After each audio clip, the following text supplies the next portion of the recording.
Sebelum kamu menonton, pastikan kamu sudah menekan tombol subscribe. Dan jangan lupa nyalakan lonceng notifikasinya. Dan inilah Kakak Beradik Podcast.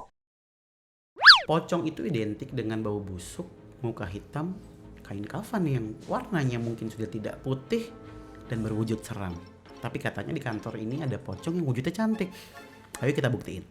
Di Kakak Beradik Podcast yang kedua. Oke, masih bersama Vishi, Kafuri, ada Esmeralda, ada Tobi, si jago lari, si Ushil, si biang berisik, gemes, ganteng, sama Cika. Hai sayang. Ya, iya Marsha juga. Sama Marsha juga. Sekarang kita langsung ngebahas nih. Tadi sampai ke Kafuri Kak.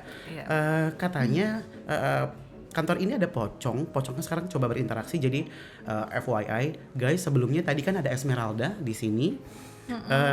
Emang Esmeralda sih cantik, imut ini, rambut ikal ini membuat semua spirit yang ada di kantor ini tuh nggak berani masuk. Nah sekarang nih udah mulai mendekat sampai akhirnya satu pocong sudah mulai tiba di sini.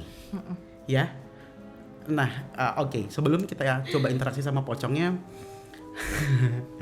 Kafuri aja cerita deh. Dia itu ada di mana, kemudian bentuknya seperti apa, tapi kain kafannya nggak batik, pakai kain kafan agak batik gitu, agak coklat gitu. Pada saat dia akhirnya memperlihatkan wajahnya, dia bilang saya cantik kok. Bener, beda cantik. sama yang diceritain sama Kak Jordi. Kalau saya lihat ya dibandingkan sama pocong-pocong sebelumnya ya lumayan lah, ada pakai lipstiknya, bibirnya merah. Oh ya? Jadi tapi bener cantik. Dibandingkan dengan pocong. Oh, oke. Oke, tadi pocongnya juga udah bilang katanya dia mau komunikasi sama Marsha. Komunikasi sama Marsha aja. Marsha, sayang cantik, udah lama nggak ketemu. Boleh minta tolong nggak komunikasi sama pocongnya? Coba Vishi. Marsha-nya mau ke Vishi aja ya. Kita ngobrol sama Marsha ya.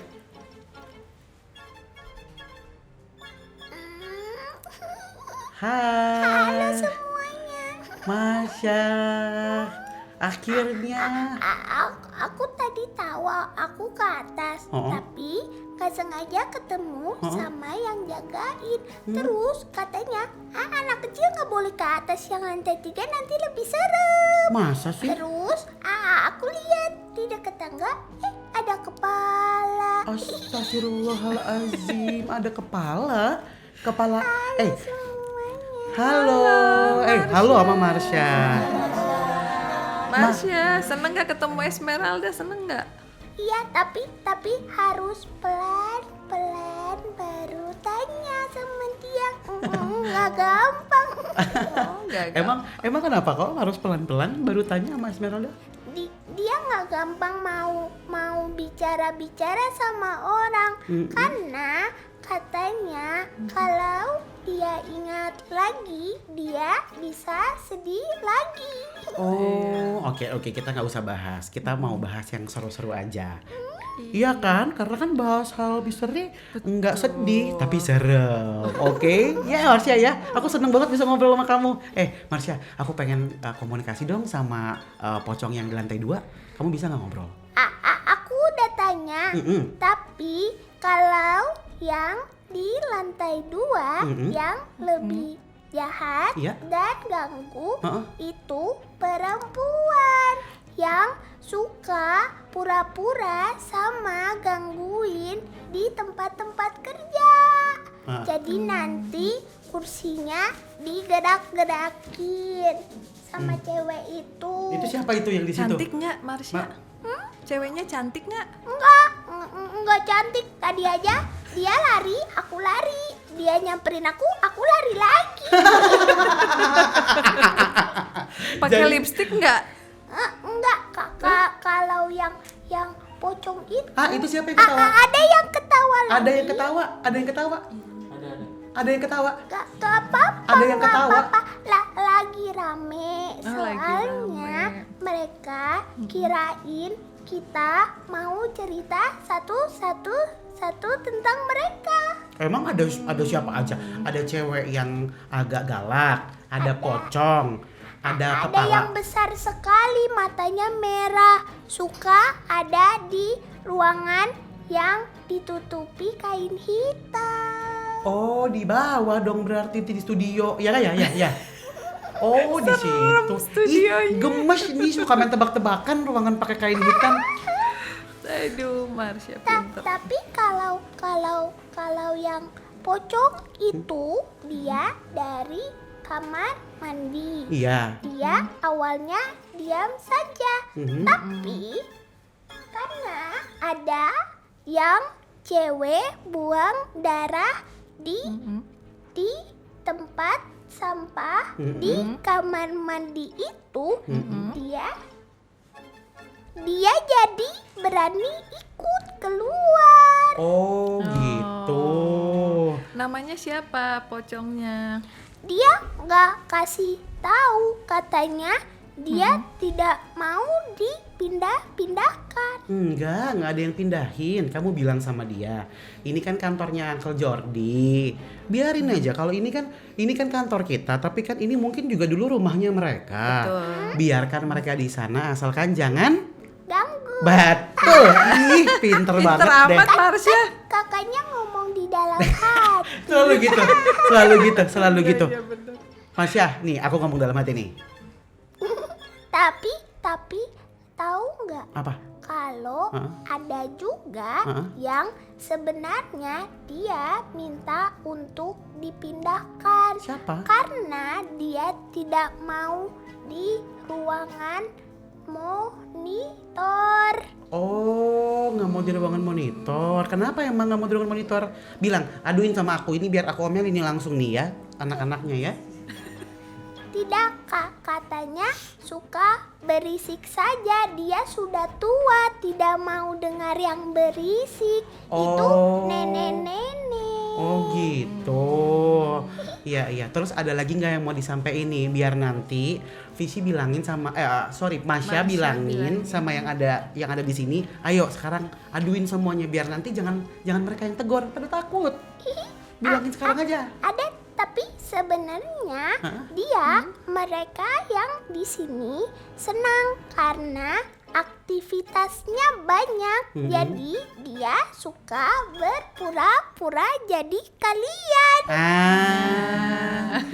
Emang iya. Karena kalau di sini yang satu takut, satunya lari, semuanya lari. Iya betul.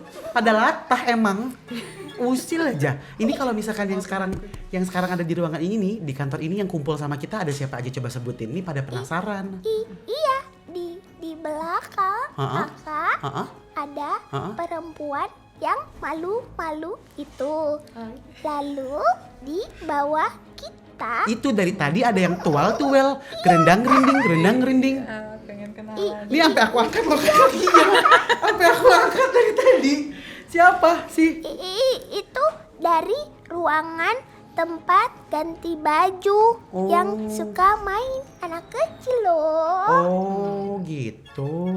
Lalu di pojok situ jangan pindah. Itu ada perempuan. Perempuan. Aku penasaran deh sama kepala. Ini kepalanya kepala buntung kan? Iya, Laki-laki apa perempuan? laki-laki. Kenapa? Dulunya itu kepala dibuang, tapi tidak di tempat ini. Tapi karena di lantai 3 itu energi kami lebih besar daripada kalian, jadi kepalanya itu ada. Kasihan. Mau kayak gimana itu sih kepalanya? Permintaannya apa sih? Kayaknya ada yang mau diobrolin. Susah sekali. Aku udah tanya tapi susah ngomongnya gitu saja. Oh, iya. Lidahnya di dalam mulut apa keluar? Keluar tapi tidak bicara apa-apa. Aku kayak dapet dikasih tahu gitu di feeling. Iya, dianya matanya Begitu. mengeluarkan air mata. Iya, kasihan. Kasihan banget. Nanti kita doain ya, Marsha ya. Kita kirim doa bareng-bareng abis ini ya. Kita ke lantai 2, ke lantai 3 ya. Oke. Terus abis itu kalau yang di lantai 3 ada apa lagi? Aku cuma lihat yang besar sekali, tapi itu mempunyai bulu banyak sekali. Genderuwo dong. Oh. Lengkap ya Marsha di sini. Karena kalau di lantai 3 jarang aktif, jadi energi kami lebih besar. Ini aku barusan di dalam kupingku kayak ada yang gini nih. Ada ya. Ini siapa? Itu loh, Itulah dia. yang dari bawah. Yang sakit banget kayak gitu. Gitu ke dalam langsung gitu. Karena dia kira Kakak kita mau main. Iya, tapi kan serem, jangan ikutan dong ke akunya. Pengen ikut ngobrol kayak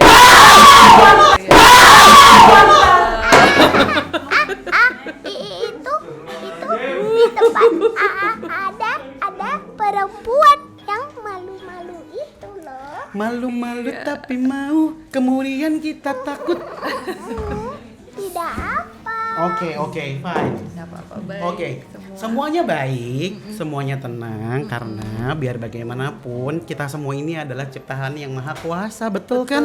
Let's living in harmony, betul nggak? Betul. Iya kan? Terus ada apa lagi nih, Marsha? Di sini ada siapa lagi? Suka ada laki-laki yang lewat saja, tapi kalau laki-laki itu tidak suka apabila ruangannya bisa kotor, tidak suka. Ada yang teriak-teriak. Iya. Ada yang teriak-teriak. Itu siapa sih? Iya, yang teriak? karena Itu siapa sih? mereka kira kita mau bermain dengan mereka. Mau ikut main. Oh, mau ikut main? Ya suruh kesini aja. Mumpung lagi di Tidak sini. bisa. Kenapa? Kita mesti ke atas. Tidak, karena masing-masing ada penjaga yang kuatnya. Jadi di setiap lantai tidak gampang mereka untuk Pindah-pindah. Iya, tidak gampang untuk mengganggu. Iya. Oke, aku pengen tanya ini terakhir Marsha. Tuh, dia udah mulai main. Oh my god, this is so fun. Terakhir di sini minggu lalu ada suara teriak kenceng banget. Terus suaranya kenceng banget, terus semua benda-benda pada jatuh. Ini siapa? Terus dia kenapa? Kayaknya dia mau ngasih tahu sesuatu deh. Iya, itu yang di belakang juga. Kenapa? Kenapa dia? Kenapa? Perempuan yang malu-malu itu. Mm-mm. Karena kan tadinya tempat ini sering kosong. Terus sudah mulai rame lagi. Dianya kira tempat ini akan selalu kosong dan jadi tempat dia. Jadi dia marah. Lalu karena sebelumnya dia merasa tidak dianggap, tidak diceritakan. Jadi dia marah. Oh. Harus diceritakan. Iya. Nanti kita sering-sering cerita ya di sini ya, supaya kita sering-sering kumpul. Betul. Gitu. Jadi kita lebih hangat suasananya, ya. Oke. Kalau jadi overall di sini di kantor ini auranya baik atau jahat? Baik-baik saja bisa bermain sama aku. Iya dong, Iya. pasti dong main-main. Nah, sekarang aku pengen tanya juga nih, Tobi, Esmeralda, sama Cika, ada yang mau disampaikan nggak? Mungkin bisa ngomong ke Marsha bisa sampaikan ke kita. Ada. Apa tuh? Apa tuh? Tadi kata Cika bilang, tadi aku sudah banyak ditanya-tanya, tapi tolong kasih aku permen. Oh, permen. Permen. Tadi aku mau permen. Iya, tolong ngambilin Cika permen dong. ditanya-tanya. Yang Oh, nanya-nanya gitu. Cika siapa aja ayo. Ayo. Ya, ini sini. Wah. Kalau Esmeralda, Iya. dia hanya sedih saja. Iya, nanti biar lebih happy ya, harus happy Esmeralda. Amin, Esmeralda, happy ya, sayang ya, cantik. Kalau Tobi? Aku malu. Marsha gantengnya. suka ya sama Toby ya? Tapi dia lebih kecil dari aku. Gak apa-apa, beda berapa tahun. Tahu? Bener nih, genit banget sih. Ayo coba bilang, kenapa malu-malu? Suka kan ya? Tuh kan ketawa lagi. Cika, nih jodohin nih, Marsha nih sama Jodohin Toby nih, Marsha jodohin. sama Toby. Cie. Aku masih kecil, tidak ngerti cintaan. Bercanda. Oke deh. Iya. Kalau gitu, Marsha, terima kasih banyak. Sekarang Terima kasih Marsha. kita mau ngobrol sama Fishy lagi ya. Iya. Oke Marsha, dadah. Ah, Fishy. Apa? Panggil namanya. Frisley. Frisley. Udah manggil salah lagi. Iya. Hai. Aku ke atas. Oh ya? Sorry. Tadi Kenapa? aku ke atas. Di atas gimana? Mau tahu? Enggak. Aku Heeh.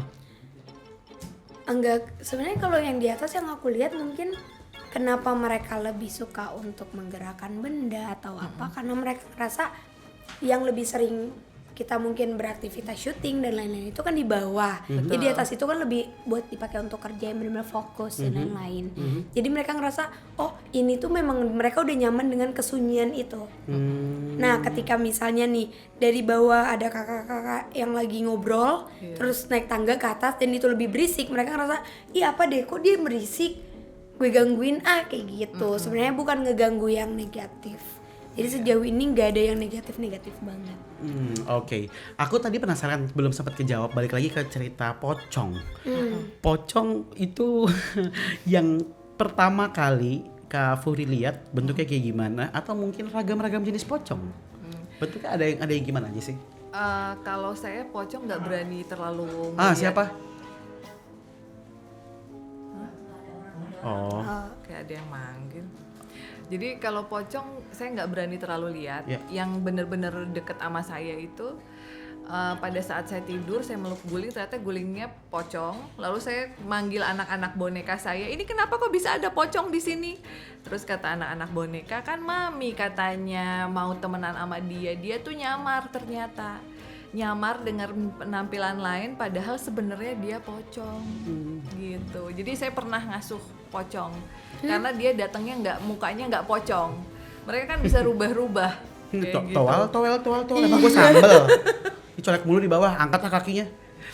Aduh, kayak gitu sih. Nah, aku pengen cerita lagi di mumpung kita lagi bahas pocong.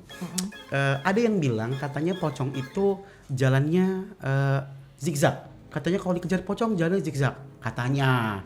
Padahal ngelihat aja kita udah Iya boro-boro. jago bener kalau misalkan bisa sampai bergerak.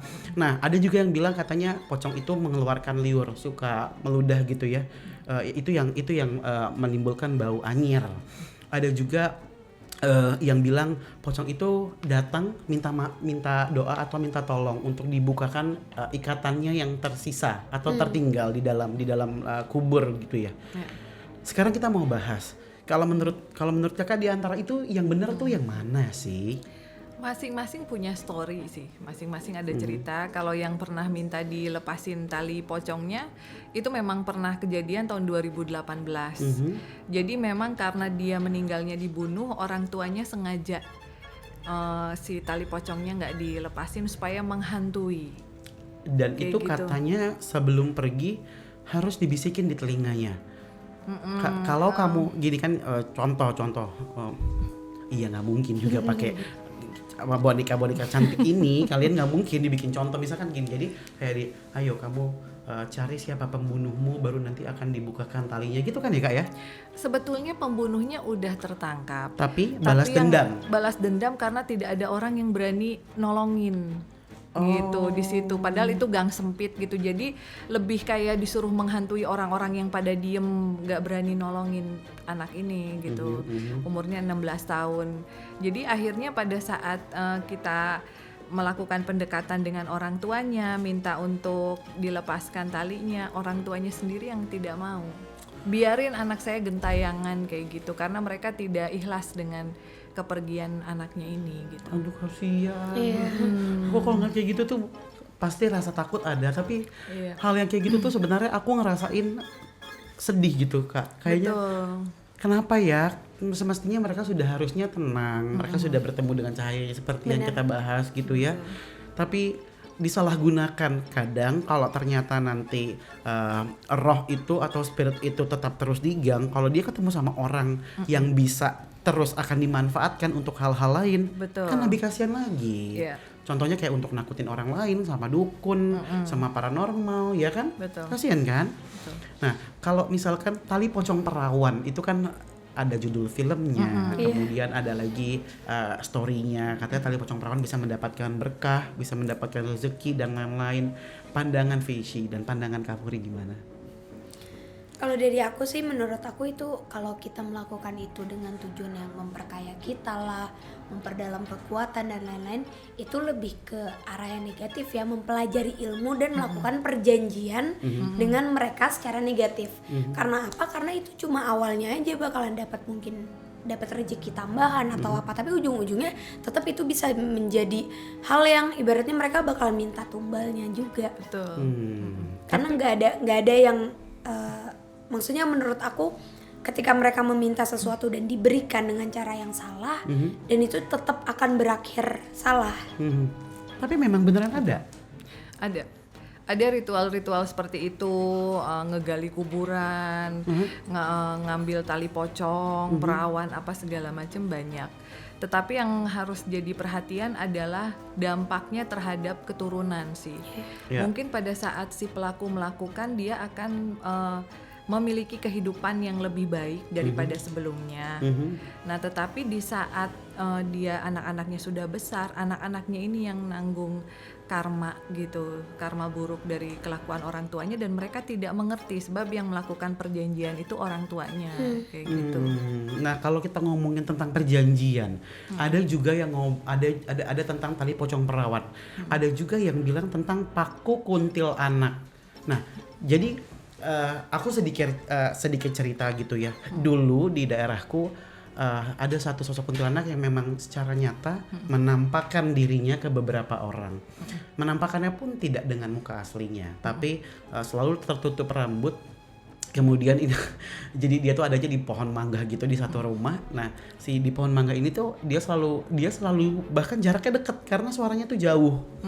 Jaraknya tuh dekat banget sampai akhirnya adalah anak-anak muda yang saat itu merasa berani. Kemudian dia kejar, nggak ngerti dapat cerita dari mana, katanya bisa diambil pakunya. Nah, katanya kalau pakunya diambil itu ketika pakunya kalau dia pantekin pakunya, dia bisa berubah jadi manusia. Nah, kalau diambil pakunya lagi, itu kan dia akan berubah jadi kuntilanak. Ketika dipantek paku atau kita memiliki paku kuntilanak, itu akan ditukarkan sama satu keberkahan, katanya ada yang bilang, ada yang bisa menjadi kekayaan. Nah, yang bikin penasaran, bener nggak sih kuntilanak itu berpaku? Kan kalau di film-film tuh ada pakunya kan, kalau dicabut dia bunyi, kalau dipantekin dia berubah jadi manusia. Katanya kalau misalkan dipakuin lagi bisa sampai menikah, iya kan? Gimana? Jadi menurut Visi sama menurut Kavuri gimana? Tunggu dulu. Udah tahu jawabannya, udah mau ngomong. Kita sudah masuk ke Kakak Beradik episode yang kedua. Selanjutnya kita akan bahas tentang urban legend paku kuntilanak. Bener apa enggak ya? Kalau bisa pengen sih ngobrol sama kuntilanak abis ini. Gimana kalau gitu? Oke, tapi abis ini ya. Dan jangan lupa untuk saksikan Kakak Beradik podcast episode yang ketiga.